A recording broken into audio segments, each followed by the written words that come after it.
Your improv scenes have great characters and funny moments, but they lack emotional weight. I mean, we've all been there, right? Our scene is going along, it's checking all the good scene work boxes, yes and, characters, relationship, location, and still the audience is looking at you and just blinking like a dog trying to figure out a doorknob. It's not bad exactly, it's just not setting the world on fire. Most of us, when we step on an improv stage, we're taught to stay in the present moment. And that's 99% of the work. I mean, it's sacred. I tell my students to do it all the time. We listen, we agree, we build. But sometimes, in spite of all that good work, the present moment feels a little bit like flat soda. Technically still drinkable, but with absolutely no fizz. You're on stage, you're totally committed, you're listening intently, you're agreeing with offers, and yet there's a little voice down inside of you that says something's gotta happen, but if I force it, I'm gonna steamroll my partner, and nobody wants that. You're right. And the scene isn't bad exactly, it's just sort of beige. And beige, honestly, is worse than bad. Bad is a note. Bad is a discussion. Bad is an opportunity for improvement. But beige is just forgotten as soon as the next scene starts. And so you walk off stage thinking, I didn't do anything wrong. And while that's true, it could also kind of be part of the problem. You didn't add a wound or a contradiction or a compelling worldview that forces the audience to lean in.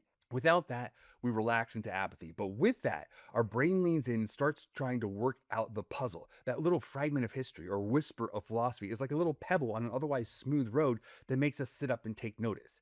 It gives the scene stakes and gives us a reason to care beyond the immediate transaction. So, what is this magical line? Well, here it is in its beautiful simplicity. Wait for a moment of tension or tenderness in the scene, and then drop a single line that is either about A, the character's past, their history, or B, something they deeply believe about the universe, their philosophy. And that single sentence is going to land like a pebble going into still water, creating ripples that expand outward and transform the entire scene. And this isn't just some gut feeling, this is backed up by neuroscience. Our brain lights up for incomplete stories. So one unexplained reference like, I haven't been back since the fire. Or, my mom always said, don't trust a quarterback, doesn't just inform, it transforms the spectators into detectives. Immediately, they lean in, their brains start working overtime, they're trying to rewrite the story in their head, they're chasing meaning, they're trying to fill in the blanks. Now, they're actively participating in the creation of the narrative. Meanwhile, you haven't shoehorned in some exposition, you simply cracked open the door to a bigger, more complex world. The scene now has instant depth, texture, and intrigue, all without feeling cluttered or forced. It's organic, it's intriguing, and it respects the audience's intelligence, inviting them into the collaborative process of storytelling. It's the ultimate less is more strategy, transforming a simple interaction into a potential epic. Let me illustrate with a little example, okay? Let's say we're in a coffee shop, and I'll be the customer, and I'll be the barista. Here we go. Large coffee, no lid, please. Large coffee, no lid, coming up. There you go. Oh, thank you. Now we have a little scene. We relate back and forth to each other. Maybe we have a little laugh about something that's happening in the coffee shop. Now, it's polite, it's pleasant, but ultimately it's kind of flat and yeah, beige. We didn't do anything wrong, but we didn't do anything right exactly either. It's a transaction and not a journey. Now let's try it again. Same coffee shop, same customer, same barista, same order. We're in the middle of the scene. I'm drinking my coffee. It's all going fine. But then I realize deep down, something's got to happen. So I wait for my moment and I say, almost to myself, I say, oh, I haven't touched a lid since my brother's accident. Boom.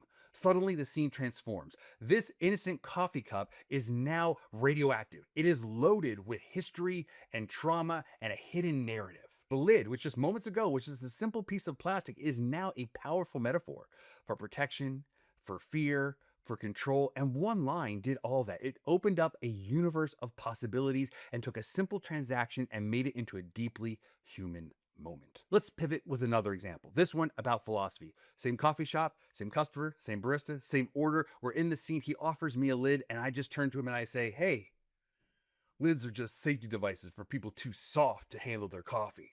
Now, as a barista, I'm forced to react. Am I totally safety first? Am I a corporate lackey who has to hand him this lid? Or do I agree with him that people have gotten too soft? The scene instantly pivots from a simple transaction to a clash of worldviews, a philosophical debate simmering beneath the surface of a coffee order, all because of a single line of my character's philosophy. It challenges assumptions, it invites deeper conversation, it creates a point of view for your character or expresses your character's game in a way that is much more meaningful than just cream or sugar. Want to master this? Here's a simple exercise. Grab a partner, do a 2-minute scene. Whenever one of you feels like the energy in the scene is dropping, one of you drop in a single line of something that happened in the past, your character's history, or something they really believe about the world, their philosophy. Then let it hang in the air for a moment and then see how it transforms the scene. See how it changes the offers that your partner is giving you. And then repeat this. Do it again and again and again until it feels natural and not like a bolted on technique. Ultimately, we want to feel like it's a natural outgrowth of your character and not a strategic move by you, the improviser. All right, a couple of pitfalls to avoid because even a good technique can be misused. First, don't double dip. Let's say you put a piece of history in the scene. Avoid the temptation to drop a piece of philosophy 10 seconds later. Okay? Let that first revelation breathe. Putting too many of these profound statements into the scene too quickly can A, dilute their effectiveness, and B, can make the scene seem heavy or forced. We want to give your partner and the audience some time to feel that gift and to process what you've said. Second, avoid vague poetry, something like the universe is a hallway. Maybe the universe is a hallway, but how does that affect your partner and how does that affect the scene, right? Ultimately, you want to anchor your belief in something tangible within the scene, the coffee, the lid, quarterbacks, whatever it might be, right? Make it personal, make it specific, and make it actionable within the context of the scene. This way, it gives your partner something concrete to react to and build upon rather than just a beautiful but ultimately inert observation. If this is resonating with you, hit that subscribe button so you don't miss any upcoming improv tips. Here's the hidden bonus. This one-line technique is a callback magnet. Let's say later on in the show, my partner and I are in a car, we're in a stakeout, I got shot in the shoulder, I'm really struggling. He gives me a cup of coffee and a lid to make me feel safe. Or maybe we're on a date scene, it's kind of wrapping up, and I'm walking my date to their door, and I say, you know what, this is really fun. I haven't had this much fun, so I quarterbacked our team to state in high school. Dun, dun, dun. The audience who was there for that original scene loves it because they know the lore. They are part of the secret club that enjoys this shared history that you've created. One reason that people shy away from a technique like this is because they feel like they shouldn't be talking about something outside the scene. And I get it. But in this improv tip here, Molly Urban shares a really fantastic technique for taking that outside information and making it super powerful within the scene that we're doing right now. Check it out. Have fun and make your partner look good.